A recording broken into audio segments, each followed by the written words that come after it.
Bonjour à tous et bienvenue dans ce nouveau numéro de Parlons Cash l'hebdo. On démarre avec le marché de la construction qui s'enfonce dans la crise, comme en témoigne la chute des permis de construction. Et oui, selon les statistiques du ministère de la Transition écologique, 379 900 permis ont été délivrés entre septembre 2022 et août 2023, soit une chute de 27,9% par rapport à l'année précédente. À l'époque, un pic avait été atteint à 526 900 permis, dopé par l'afflux de demandes déposées fin 2021 avant l'entrée en vigueur de la fameuse réglementation RE 2020 beaucoup plus stricte. Et puis le nombre de chantiers commencés, qui suit traditionnellement celui des permis, recule lui aussi à 319 500 sur un an, soit le chiffre le plus faible depuis 2014, année où le ministère a commencé à publier ses statistiques. À noter que les promoteurs souffrent tout autant de la hausse des coûts de construction que de l'érosion du pouvoir d'achat des acquéreurs.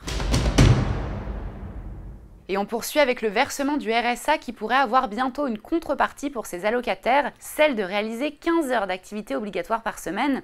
C'est ce que prévoit le projet de loi de plein emploi actuellement en discussion à l'Assemblée.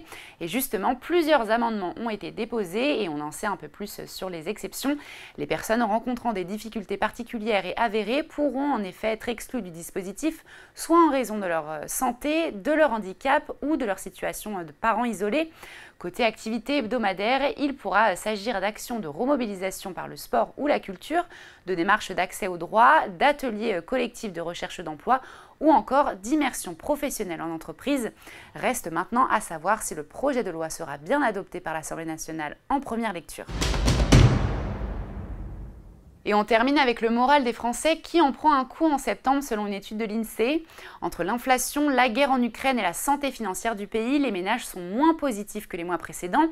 L'indicateur qui reflète la confiance des ménages s'est ainsi établi à 83 points, soit 2 points de moins qu'en juin, juillet et août où il était resté stable.